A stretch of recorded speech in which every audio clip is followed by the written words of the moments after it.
El Museu de la Pilota del Genovés va obrir les seues portes en 2003 amb un objectiu bàsic: protegir i difondre el patrimoni cultural i esportiu de la pilota valenciana en el poble on resideixen dos llegendes d'aquest esport com són Paco Cabanes, genovès, i Sarasol.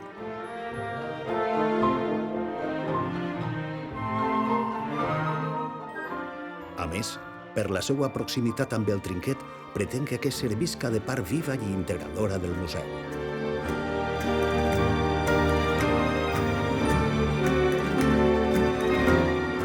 La Conselleria d'Educació, Investigació, Cultura i Esport ha reconegut el Museu de la Pilota com a Museu de la Comunitat Valenciana.